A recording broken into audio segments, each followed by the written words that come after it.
Hi everyone, it's Evelyn and we are going to go over my 2025 flower experiments for my flower wagon for this year. So if you've been following me, you know that I sell cut flowers in bouquets or single stems or in pots at my flower wagon up on my road. And I'll put a picture of it up here so you can see it. And my season starts now with hyacinths. Oh, hello Esri. My season starts with hyacinths because I trialed them for the first time last year and that worked out really, really well. It gives me an extension of my season at the front. So the hyacinths pots are ready to start selling roadside for the last 2 years anyway, the last week of March, which gives me quite a bit of an extension because the daffodils and tulips generally don't start coming online until mid-March. Sorry, pardon me, mid-April. To beginning of May, depending whether they're early, mid, or late bloomers. Anyway, so the hyacinths worked out really well last year. Now, last year, I had gotten one load, I don't know what you call it, batch of hyacinths from my wholesaler, and it was accidentally a mix of two different colors, which I really, really like. So I wanted to order more hyacinths this year. And so I ordered 3 different types of hyacinths. I ordered let me just look on my computer so I can see what I've got here. I ordered the yellow one, which is the City of Harlem. I ordered the orange one, which is Gypsy Queen. And I ordered the pink one, which is Pink Pearl. And I was going to do one of each of the 3 in a pot and sell them that way at the roadside flower wagon. So that was going to be my experiment with the hyacinths this year because this was only my second year growing hyacinths. Well, that experiment failed from the get-go because when I got my bulbs in the fall of 2024, there was no orange hyacinths or Gypsy Queen to be seen. Instead, they sent me 1 batch of yellow and 2 batches of pink instead of one of each 3 colors. Well, that threw my triple color pot out the window.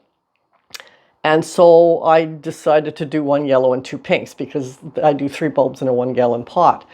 Wasn't happy about that because I didn't think that would look nearly as nice as one of each of the 3 colors. But that's what I had, and I didn't want to do just pink or just yellow or some that were mixed and some that weren't because I didn't know how the pink would sell, and I didn't want to have too many just pink just in case it wasn't one that sold. So I did the 2 pink and the 1 yellow because I figured if you liked yellow, you could buy it because it had a yellow one in, and if you liked pink, you'd buy it because it had 2 pink in it. So the pink ones sold really well. They came up quite early. They sold really well. They were beautiful, as you can see in the picture of the roadside flower wagon, which I'll put up again. But you'll also notice that there's no yellow ones in there, and that is because if you look at this picture, that's an up close of the pink hyacinths, you will see that there is a 3rd one coming up in each pot, but it's way behind the pink, and that's the yellow. So you could actually say that that extended the life of the hyacinths in the 1-gallon pots because the yellow was behind. What was the yellow called again? City of Harlem, because the City of Harlem was behind it in growth.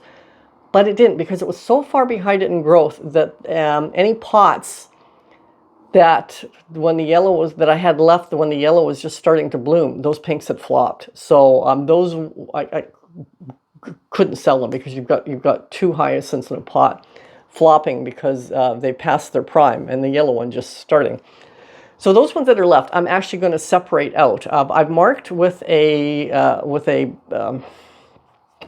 chopstick or a barbecue skewer, depending what I had handy, both, where the yellow one is marked in the pot. And I am going to divide those out and just do solid yellow and just do solid pink. And it was such a good experiment that I'm really looking forward to selling those pink ones again next year because they did sell really well. I had a lot of the pink ones.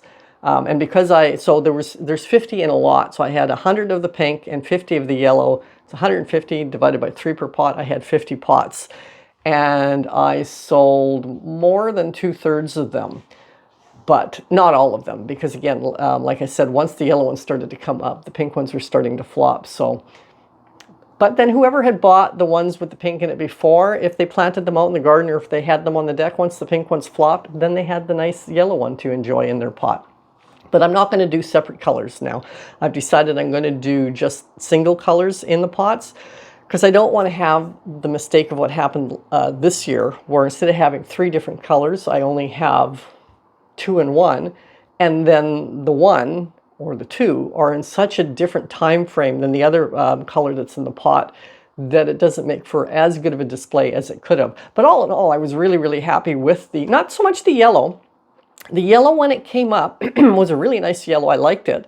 However, it was a smaller hyacinth all the way around. The pink one, which was pink pearl, was really tall and really big and really full. So that was one that I'm definitely looking forward to having probably every year from now on. As to what the second and or third colors are that I will pair with it every year from now on, that is to be determined. Now, of course, after hyacinths, the next thing that comes up is daffodils. Now, last year I experimented with, and why I'm saying last year versus this year is because previous to last year I wasn't buying wholesale. So I was buying from a company called Vesey's on the east coast of Canada. I'm on the west coast. And if you buy a large enough order, you get a really, really good discount, but you don't have to buy in volume of each one. So I had always just bought a lot of daffodils and a lot of tulips, different kinds, and had quite a range of what I was selling. But this year, because I'm buying wholesale and I have to buy them in lots, and for the daffodils, I think it's 75 a lot, and for the tulips, it's 100 a lot. I can't buy lots because I'm just a tiny urban flower farm. I don't even have the space to put out tons and tons and tons of 1 gallon pots or have the soil for that. And I make my own soil. I'm not buying soil because buying soil then just cuts into my profit. So I'm cutting back on the selection that I have in the flower wagon starting last year and trying to figure out if there's a selection that is one that I will stick with or just keep experimenting. Last year I did electric split cup narcissi, and it was beautiful and it sold well. Problem is the bulbs were too expensive, even wholesale. So I didn't want to do that one again this year, but I wanted to take one that what I thought in the catalog looked very similar to it. So I decided to grow cum laude, because if you look at the two, they look very similar. But the problem is they may look similar in the catalog, but when you remove the electric split cup narcissi from the equation, which is this beautiful picture that I'm putting up now, you can see it's got such a beautiful, strong orange cup in the center of it. When you switch that to the cum laude, it kind of looks washed out, or at least it did the way it grew in my garden. So ignore the, I can't remember what the ones are in the background of this particular picture that I have just put up. Tahiti, that's what it is. Ignore the Tahiti that you see. Just look at the cum laude. They look really washed out, so they didn't sell well at all. So the experiment of the cum laude was a fail. I hardly sold any. I will put a few pots out every year because the daffodils in the pots last for quite a while, just for, again, a little bit more of a selection, but I will never buy it again. And I'll just put a few pots out every year until they're gone. And the other ones I will put up on my deck and enjoy them on my deck. So then for after the daffodils for this year, I experimented with 3 types of tulips, early, mid, and late bloomers. Now the early bloomer that I trialed this year was Pretty Princess, and it was beautiful. I really loved the way it looked. I mean, look at this field. Look at this field of my 1 gallon pots. It's not really a field. And look how pretty that is. So I pretty much sold out of the Pretty Princess, and I was actually thinking of, oh, hang on, here's Leela. Leela, up. You guys already saw Esri. I was thinking of buying the Pretty Princess again for 2026 because I thought it was a really good one to have. Until I went into their fall 2025 catalog for my wholesaler, and they weren't, hey, awesome, and they weren't carrying it for next year, so I can't reorder it. But that was one that I had thought was one that I would carry every year because it really was quite beautiful. And no, okay, Kate, you have to get off because I need to use my computer and you're in the way. Fuck that. Nope. So yeah, so I'm going to have to change that one. I was disappointed on that, but I'm going to log that as one that I like. So if it comes, shoot. Sorry about that. I have a small container down there with some short stems of flowers in it that I'm going to go over later, and dog's tail knocked it over because it's a bit too low. Anyway, so I'm back, and where was I? Oh yeah. The Pretty Princess I will keep on file. If they carry it again for the 2027 season, I will buy that again because I really did like it. So the second tulip that I trialed, which was a mid tulip, is called Rem's Favorite. Now, again, it's beautiful when all the pots are together, as you can see here. And I did sell a lot of them. However, for some strange reason, I have not, and it's got really long stems, so it's good for a cut flower as well. Now, has this happened to any of you guys before? Maybe it's just Rem's Favorite. But it was a bit like an allium in that all of its leaves came out well before the flower head. And while it didn't look like it in the big picture that I put up, the leaves started to die back before the tulips were in bloom. So when I had them at the flower wagon, before they were open and just leaves, and you could see a picture of them, they sold. But when they got into that stage of some of the leaves dying back, before the tulip opened, they didn't sell because they looked terrible. And then when they went into full bloom, and whatever leaves were dying back, I broke off so that you couldn't see them, which I felt bad about because, well, of course, if they're dying back, they're not sucking much energy into the plant anyway. Then they sold again well. I will not grow that one again because of that weird interim period of where it didn't look really good. And another thing that was I was a little surprised at it was how small the flower head was on it. Now, that's irrelevant because they were really pretty, but the flower head on it was pretty substantially smaller than the Pretty Princess, even though it was on a much longer stem. Probably good because then it would have been top heavy. But that's my view on the Rem's Favorite, which was my mid tulip. Not one I'd buy again, but one that I did sell quite a few of. I have, I believe, a few left over, which of course is good because that gives me more of a selection again the following year. Now Greenland. Greenland looks here, beautiful tulip. It's got that pink with the green striations coming up the petals. And one thing, I don't know if you know this, but when there is green in the tulip head itself, the green in the tulip head also collects energy from the sun. Not just the leaves, but whatever green happens to be in the petals will also collect energy from the sun. So that's kind of cool. So the interesting thing about Greenland is before it's blooming, when you're just looking at its leaves, it's got a white almost piping around the outside of the leaves. So the leaf just has the very edge of the leaf all the way around is white, and it's quite a pretty green on the inside, a slightly bluer green. So when I had them at the flower wagon before they were even blooming, because I had the hyacinths out there blooming, but I always had some pots of daffodils and some pots of tulips, which weren't open yet, but I had the pictures of what they looked like open. Greenland always sold if somebody was buying them because of how beautiful the foliage was. In the picture, it looks really beautiful, but if you look here at my Greenland, you'll see that it looks quite different than the picture. It has a lot of green in it, and the pink, not so pink. It's more of a tea stain color. Still really pretty, but none of that bold pink that was in the catalog pictures. So it was pretty, but it didn't have that flamboyance that the catalog picture had. So this year, on the property that we have, I decided I would trial Meleagris. I've trialed it once years ago, 25 years ago, on property that we had when we lived on Cortez. Well, more than 25 years ago, I'd say 30 years ago, dating myself. More than 30 years ago, I had trialed it on a property on Cortez, and it didn't do well at all. And I've since learned that it likes to grow in damp-ish soil, and where I had planted it on Cortez was a very dry area. I put it actually within a rock garden. So I thought I'd try it again. So I bought the Alba Meleagris, as well as the just Meleagris or snakeskin fritillaria, and was really looking forward to having those for this year. And I had I believe 100 bulbs of each. Do I have that written down here? Yeah, 100 bulbs for 40 bucks. So 40 cents each a bulb. And I was really looking forward to them because basically I had 200 of them. 100 was the snakeskin look and 100 was the Alba look, or white. and I didn't get a single one. So that was an absolute fail. I would have thought that I would have at least gotten one up, but not one appeared.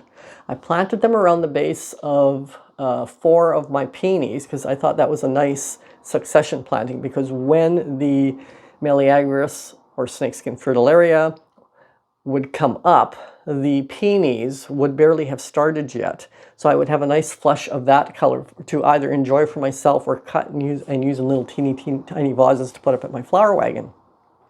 But I didn't get a single one. So out of 200 little bulbs, not one bloom. So that was definitely a fail on those. So yeah, I won't be trying that again, because that's now the second time in my span of gardening all these years that I have grown them with an absolute fail. So they are, that's the end of those. I won't be trying those ever again, which is too bad, because I really like I've seen the snakeskin fritillaria in real life in garden centers and pots, and I just think they're beautiful, but apparently they don't like me. At the same time, I put all my fall bulb order at the same time for the fall, and then of course they come up in the spring. So I also ordered another little flowering bulb, and I ordered the Muscari, or the Grape Ice Muscari. And I fell in love with it. They all came up. I ordered, same thing, 40 for 100, or 100 for 40, rather, 100 bulbs for 40 bucks. They all came up, and they were all beautiful, and they had about stems about this long. Let's see if I can see how tall that is. I'd say about 6 inches tall from the ground up to the top of them. Really, really stunning. I was in love with them. I sold on them. That was a really, really good decision to buy those. I didn't do any little tiny vases of them. However, I did try for the spring these little, what are these things called? Kokodamas, which is basically a moss ball with a plant growing out of it, which could be any kind of plant whatsoever. So, I mean, you can even do bonsai trees coming out of a moss ball. That would even be a kokodami. But I tried them with the Muscari Grape Ice, or Grape Ice Muscari, for Easter sales, hence the reason there is a rabbit and a couple of eggs in there. And I did up 4 of them, and I had them on plates so that when you watered them, the water would go into the plate. And I was going to trial them at I did to trial them at my flower wagon for the week prior to Easter. And then I had potted up in 4-inch pots a whole pile more of the Grape Ice Muscari, which I had actually planted around 2 other peonies in my cut flower beds. But I dug them up and put them into 4-inch pots in case the kokodama sold really well. Then the 4-inch pots were ready to go wrapped in moss, because when you first take them out of the ground and put them into the 4-inch pots, of course they flop a bit. So I didn't want to have to scramble and dig them up. I wanted to have them ready to go and sturdy. The problem is we'd get road work once, twice, 3 times a year. And the week before Easter, we got road work done. It was actually hydro work, I believe. They dug a trench completely across the road. No, they did half the road at a time. And then we're putting in new electrical wires to the other side of the road, or to our side of the road from the other side. Can't remember how it worked. Who cares? Anyway, so it was single lane traffic on our otherwise extremely busy road, and they had cones directing the traffic, and they had traffic cones around my flower wagon so that nobody would stop and block the traffic, and they had the slow stop guy out there right by where my flower wagon was so that he could keep an eye and make sure nobody was stopping there. And, you know, I mean, it's not that unusual for me to lose a week of sales at the flower wagon to road work. It happens every year, once or twice or 3 times, like I said. However, that was the week that I could only sell the kokodamas, because you can't sell Easter eggs and rabbits in a kokodama after Easter. And plus, by that time, the Grape Ice Muscari was sort of finishing for their season. So I have no idea how well they would do or not. I will do them again for 2026, so it will be a 2026 experiment, and I clearly know how to do them now. I have all the little things to put in them. Easter is a little earlier next year, which is better for the Grape Ice Muscari, because they will be freshly in bloom for Easter next year, whereas for this year, they were sort of coming onto the tail end of their bloom for Easter, which I thought was fine, because it's for Easter, so they only need to look good for Easter. But anyway, so that's what happened with my kokodamas. But aside from that, I just really, truly loved how the grape ice muscari looked in the garden. I mean, they weren't all white capped, as you can see in this picture. Some of them had little icy blue caps on them, and some of them had darker blue caps on them. So the next thing I trialed for 2025 for in my garden for the spring actually came online after the spring bulbs, and now we're into corm season. And I trialed out 2 new types of anemones because the timing of when the anemones come into bloom is really, really good for me. I can't remember exactly the time. I'm not going to go look it up. Doesn't matter at this point. But I wanted to trial out the caramel pastel mix as well as the caramel white. Now the caramel pastel mix, this is what I saw in the catalog, this picture up here. And you can see it's got lavenders and slightly reds and a variety of different colors. So I thought that would be really interesting to trial out. And I really did enjoy them. But I will say that what I liked so much better was the caramel white anemone. I think it was stunning. The caramel white bloomed on, well, as did the pastel, really nice long stems and had really big flowers. But I really liked that white with that dark black center. And surprisingly, so did all of my customers because they sold exceptionally well. I sell them in, and I'll just pick up this pop can again, in pop cans like this. I would sell, well, not like this because I'd only have, this is just up here because I'm going to be using these later on. I would have 2 in a pop can and I would sell them for $4. Or I would do flower arrangements such as this one up here where it's paired with Bordeaux. I mean, it is, that white with the dark center is so stunning in a bouquet. I was so happy with that. I was smitten with the caramel white. Caramel pastel is nice, but I was blown away by the caramel white. I mean, here's another vase where it's just the white ones. I mean, on their own, they're just really, really beautiful. And they're nice, long, thick stemmed, and they bloomed forever. I got really, really good production out of each corm. I've also since dug up the corms, and I would say that the corms look like they're even bigger than they were when they went in the ground, which means I'll have really good production out of them next year.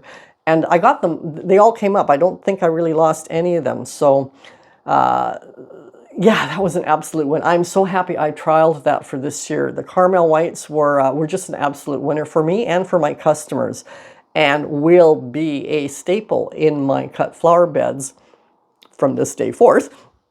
Whereas the caramel pastel, I couldn't care less if they all died off. But if the caramel white died off, I would replace them. I mean, they were so good.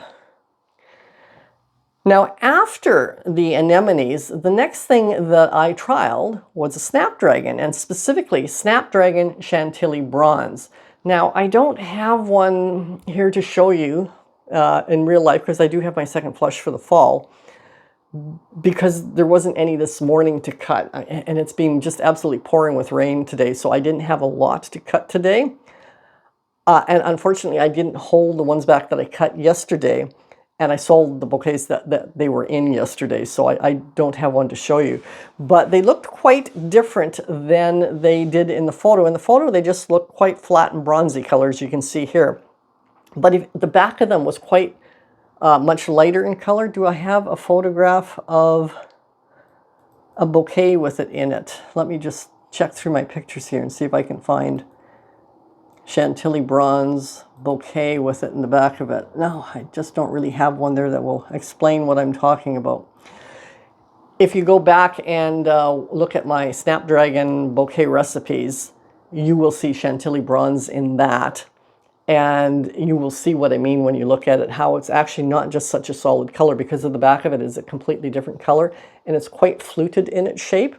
And the center of it, of course, is yellow as well. So it's quite a strong and beautiful color, and I really enjoyed using it. I enjoyed using it so much that even though I also grew Snapdragon Legends Light Pink, Snapdragon Costa Silver, and Snapdragon Orleans Early Lemon, I was really seriously considering in the spring dropping those 3 and only ordering the Chantilly series on different colors, because I'm so afraid of getting thrips and sending them off to somebody's house. And the closed Snapdragons, like I have one here,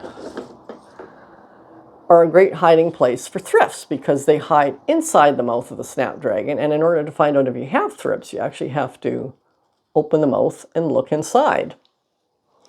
And I hated doing that. So I found it a step that was really, really aggravating this year and last year. Every day just opening up a few to see if any thrips were showing up. They weren't. But because so many people have problems with thrips, I kept checking. You don't have to do that with the Orleans Early Lemon, which I'll put the picture, no, pardon me, with the Chantilly Bronze, because, just put the picture up again, if you look at it, it's an open mouth, so there's nowhere for the thrips to hide. So they can get much easier eaten by predators of it than when they're in the closed mouth of the snapdragon. So I thought that would, if I just grew the Chantilly series, that would really save me that step of constantly having to check to see if I have thrips. And I really loved Chantilly Bronze. So I was in my head at the time, I still haven't ordered the seeds yet, in spring, I was seriously considering dropping the other three, even though I love Orleans Early Lemon, and just growing only the Chantilly series because of how much I loved Chantilly Bronze and because I didn't have to check for thrips. Oh, hang on. I do have a picture. I looked in the wrong spot. So here's a picture with the Chantilly Bronze. Now, if you look at this, it looks completely different than the catalog picture from Johnny Seeds. You can see that it's got that yellow center, that really strong, more orange color on the petals. And you can kind of see in some of them the back of the blossoms that they're quite light too. So to me, it looks completely different than the photograph that you get from Johnny's for what Chantilly Bronze looks like. So much more colorful, much more vibrant, much more interesting, and no place for thrips to hide. So in this bouquet, I have it paired with the Costa Silver Snapdragon. Poppy pods, I've got a blue mophead hydrangea in the back. I've got Spartacus dinnerplate dahlias. I've got red lemon bicolor sunflowers, just in case you wanted to know what else was in this bouquet. But that Chantilly Bronze Snapdragon, I really love. It's just stunning. So then, the other thing I trialed for this year, another thing, not the other thing, is last year I had trialed out the Espresso Gladiola. First time I'd grown glads. Didn't have much success with it the way I had done it. I've explained in other videos how I've done it. I'm not going to get into that here. But I decided the way I did it, the way I planted them was the problem. And so I dug up all the corms, and I decided this year I would do it differently. And what I did is I planted some every week for I forget how many weeks. And I wanted to add in a second color because I really loved the Espresso Gladiola. But having only just the one color I found really limiting. And in the catalog they had, as you can see, new for the fall of 2024 for purchasing, was the Evergreen Gladiola. And it was so completely different than the Espresso. And I really did quite love that sort of chartreusey greeny color. So I ordered those through my garden center because I'd already placed my wholesale order. And that was another win for me. Absolutely loved it. So we're on to four. The Grape Ice Mascari was an absolute win. The Caramel White Anemones were an absolute win. The Chantilly Bronze Snapdragon was an absolute win. And this Evergreen Gladiola was an absolute win. It was just, I so enjoyed using that in bouquets. Here's a bouquet where I've got it paired with an AC Loomis dinnerplate dahlia. I've got it paired with a red Pro-Cut sunflower. You can see some purple marjoram behind it. And there's other things in there that you can't see. But isn't that chartreusey green, chartreuse, is that the right word for it? Is just so electric next to the other colors within the bouquet. I just really loved it. It was just fantastic. By the way, if you're enjoying this video, please give me a thumbs up. The likes are really appreciated. Let's get on with the rest of the video. So those were everything that I tried out that bloomed before dahlia season. Now every year I grow 170 odd dahlias, most of them dinnerplate dahlias, and that is what I'm best known for.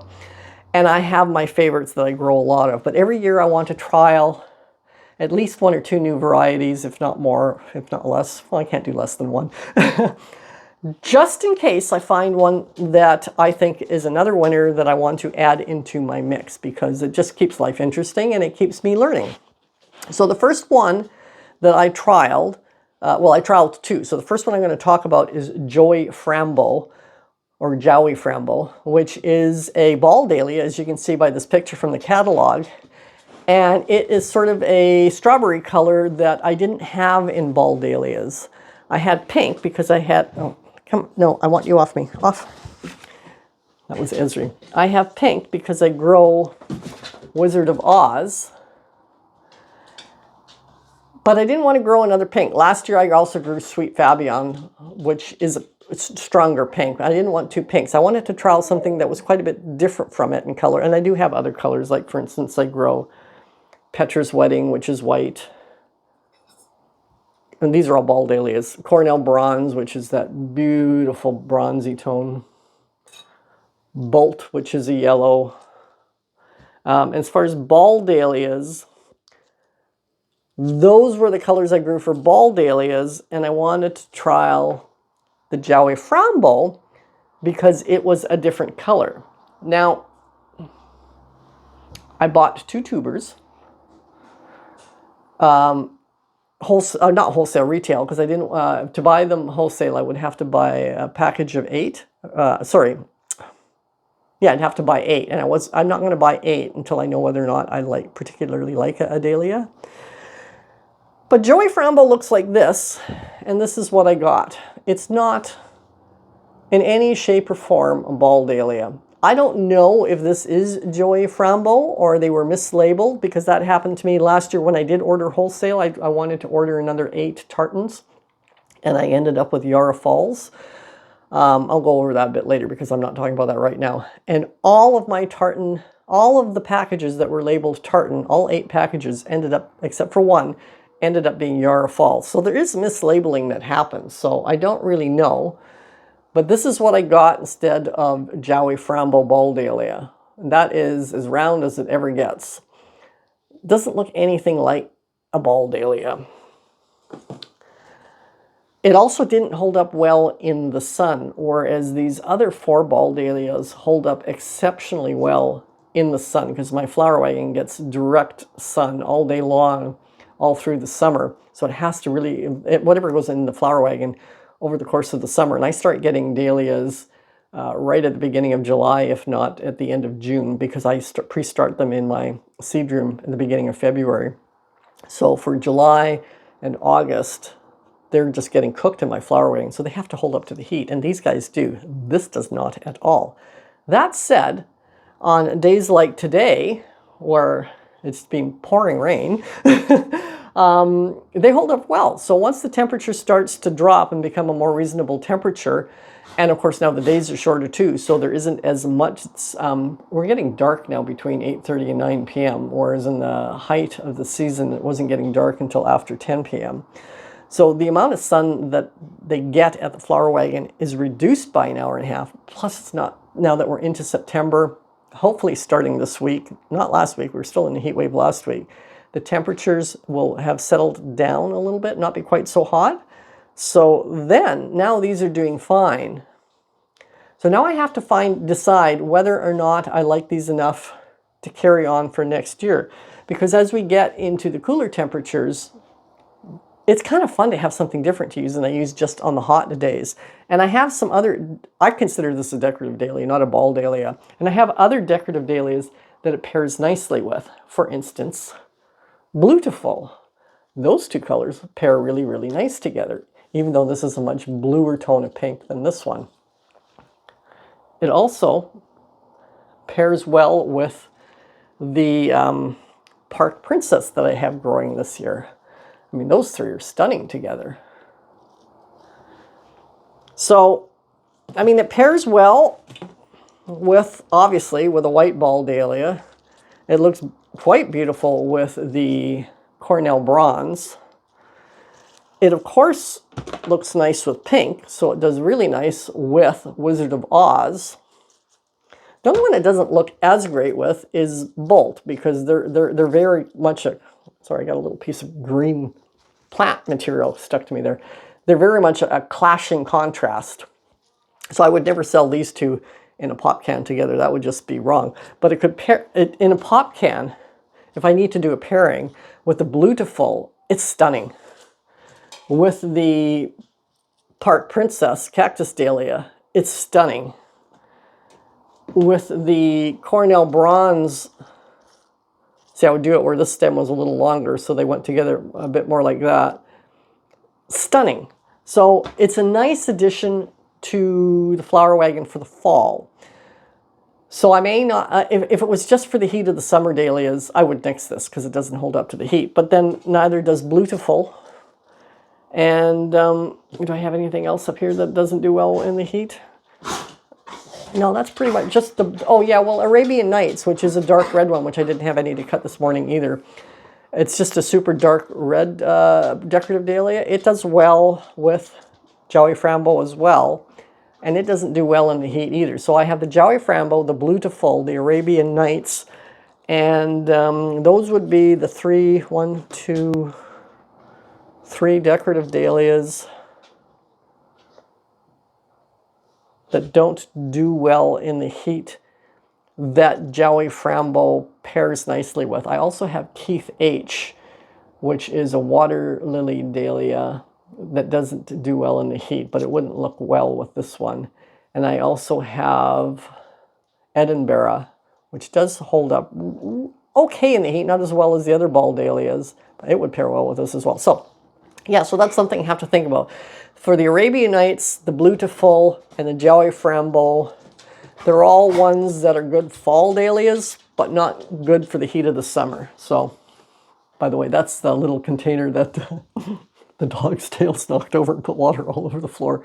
So yeah, Joey Frambo wasn't a winning success because, first of all, I don't think I got Joey Frambo. I don't even know what it is.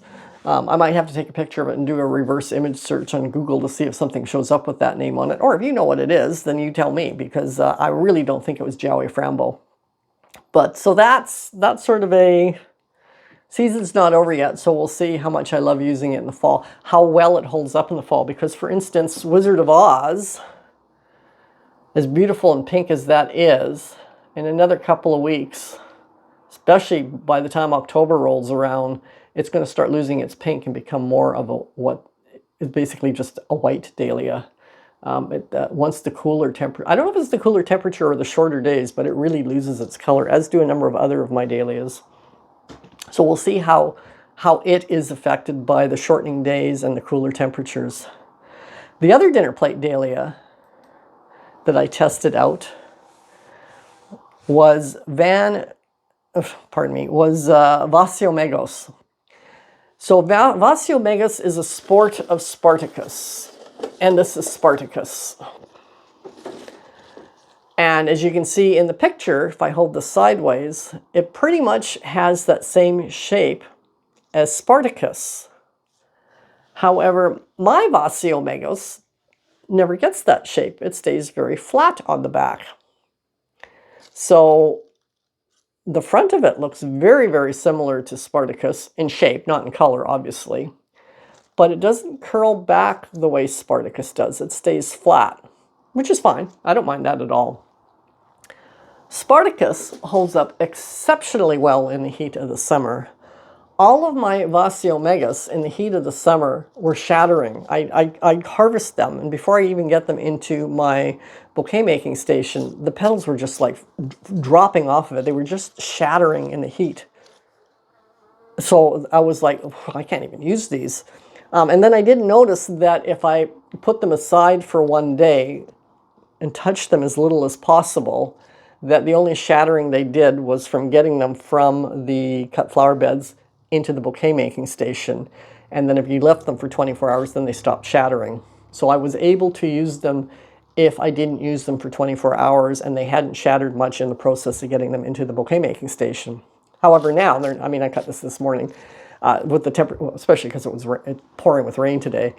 So the temperatures are down. They're not shattering anymore at all. So it's making for a really good fall dinner plate dahlia to use. So I'm really enjoying using it.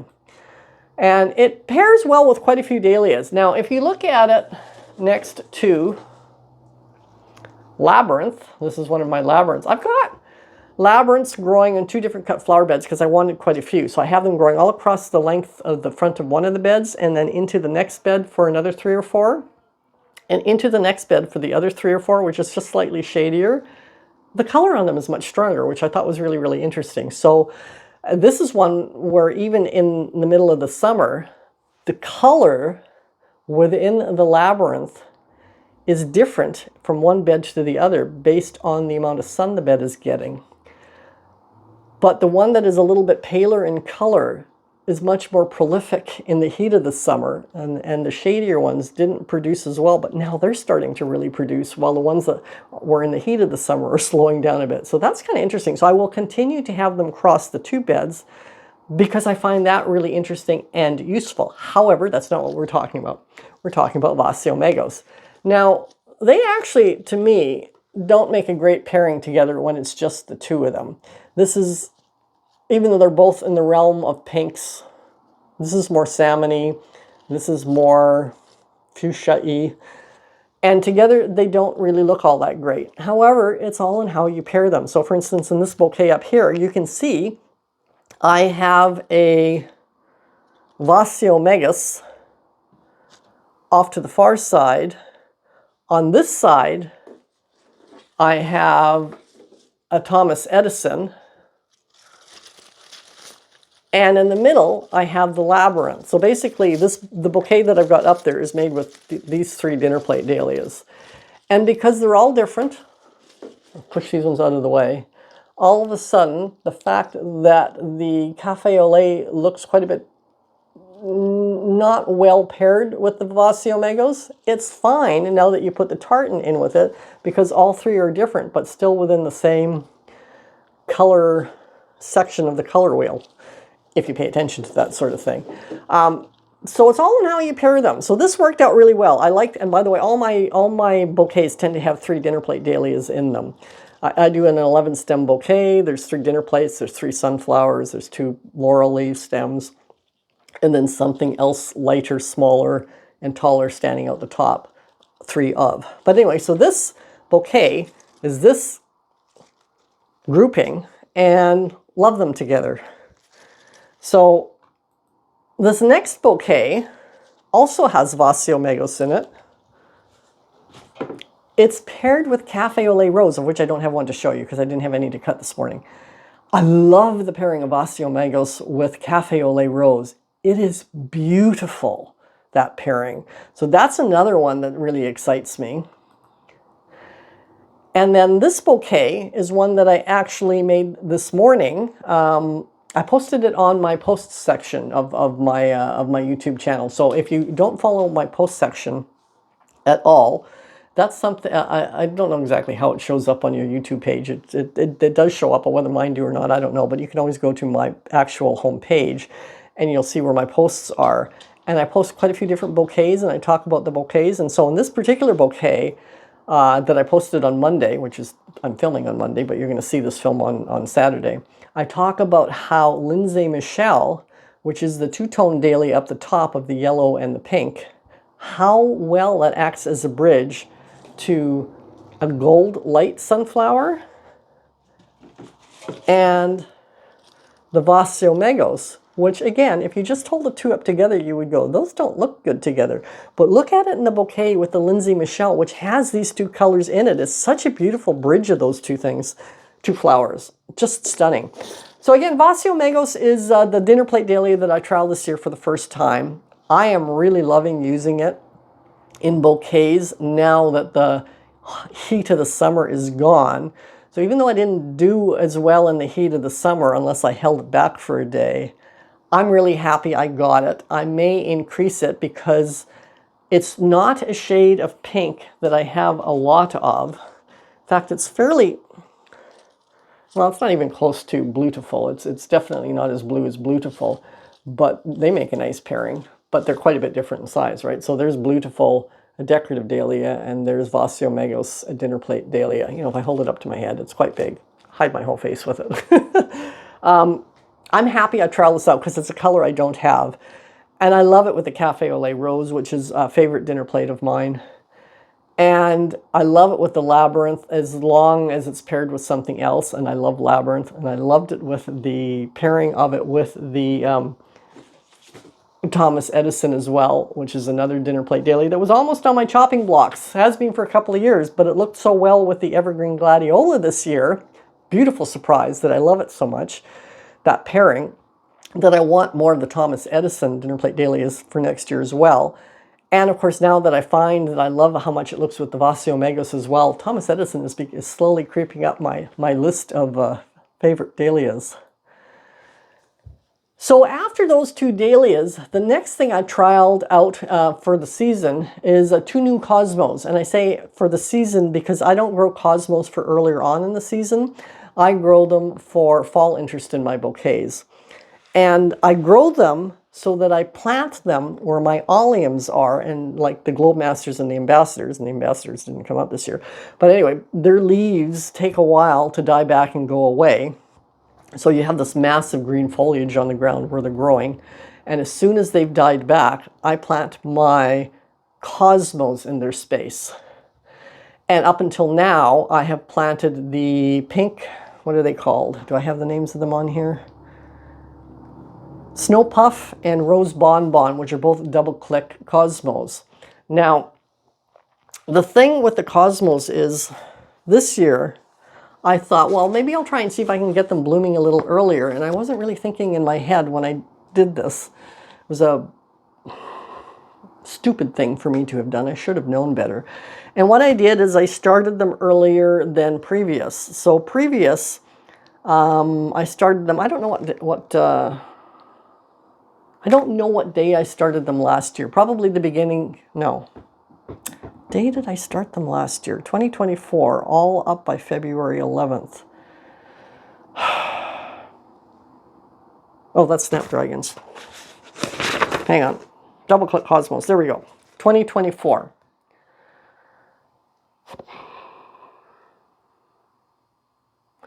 I started them on April 15th on 2024, and that was perfect. The timing of when it comes time to plant the cosmos outside in the cut flower bed timed out perfectly. Well, not the time to plant them out, but the time where they needed to get planted out.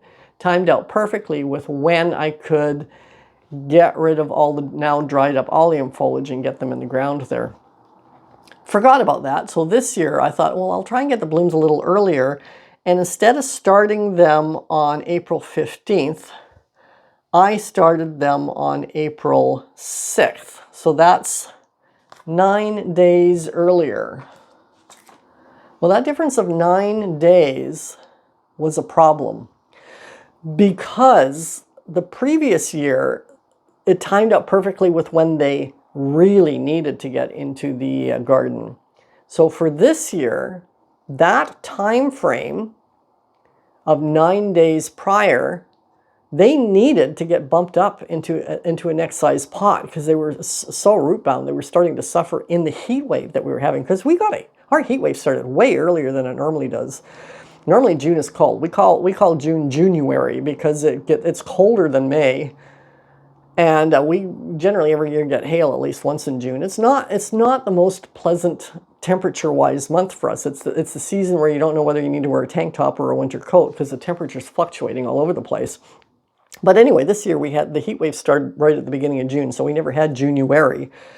And my cosmos were really suffering, especially since I'd started them sooner. So I had to bump them up into their own individual pots while I was waiting for the oleum leaves to die back so that I could clear out that space and plant the cosmos. Now, the problem with that is that when I did finally get them out into the space, they're A, not growing to their height as quick as they should, and B, trying to bloom right away when they're really short. So not only do I have to spend the extra time potting them up, which I didn't like, but now I'm having to deadhead them constantly because they're too short to use. So that's a lot of wasted time. And they're just starting, the ones that I grew last year, the double-click Snow Puff and the double click rose bonbon are now at the right height that I can let them bloom and cut them. But the two that I trialed for this year, which are the double click cranberry and the double click bicolor violet, they're still short.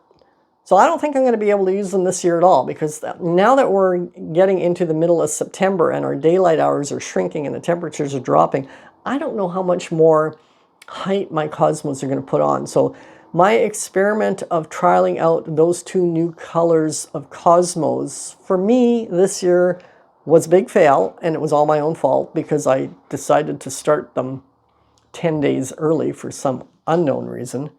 And then, of course, our heat wave started at least a month before it normally does. So that was a fail for me for the cosmos. Now, the packages of seeds that I bought are big enough that I have tons of seeds to put this down as a new experiment for next year and go back to the regular planting schedule. So we'll see how it works for next year. But for this year, it hasn't worked out at all for me.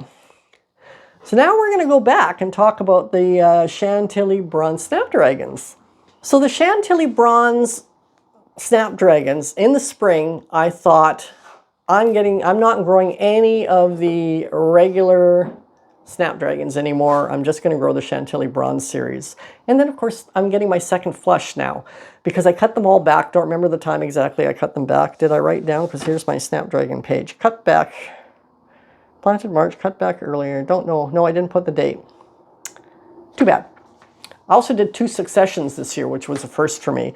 And that worked out in the spring where it did extend my season. But the first succession I planted February 3rd, and the second succession I planted March 23rd. It did not extend my season by a month. It extended my season by 1, maybe 2 weeks.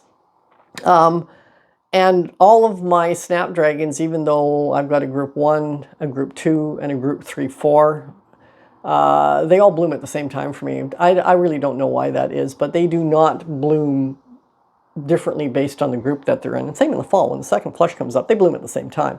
So anyway, I had decided that I was going to drop all of the regular snapdragons because of the problem that I was having. Not really a problem, but the extra time it took to make sure I wasn't getting any thrips, even though I wasn't. And not having to do that for the Chantilly bronze snapdragons. But come fall, and here is another picture of a fall bouquet with a Chantilly bronze in it, as well as my Orleans Early Lemon. I'm finding that I'm still love it. I can't get rid of the Orleans Early Lemon. I love it. And it has big, thick, sturdy stems on it in the spring and in the fall. I mean, we're into September, and look at those stems. I don't use netting. I don't use any kind of support for my snapdragons other than watering them in 4 different directions so that they develop a little bit of resistance to the water spray. And my Orleans Early Lemon gets a beautiful, strong stem, spring and fall. I don't want to get rid of this one. I will say that the Legends Light Pink and the, what was the other one that I'm growing called? Where are you on my list of snapdragons? There you are. Legends Light Pink and Costa Silver. Their fall stems are really thin and much shorter and breakable, and I don't like them, and they flop. So I'm going to drop those 2 for sure. But my Orleans Early Lemon I'm going to keep because it's got a nice sturdy stem. The the Chantilly bronze, I'm also going to has a nice sturdy stem. It's doesn't grow quite as tall as Orleans Early Lemon, as you can see by this bouquet. It's a little bit shorter, but I'm really enjoying using that in the fall bouquets too. So what I'm going to do is I'm going to drop those other 2 traditional looking type snapdragons and trial another 2 types of Chantilly snapdragons for next year. So then I'll have the three types of Chantilly with the Chantilly bronze and 2 new ones. But I'm also going to keep the Orleans Early Lemon because I really just do love. This was the snapdragon that turned me on to snapdragons, and I can't get rid of it. So I might regret that in the spring when I have to start checking for thrips again, but I do love it.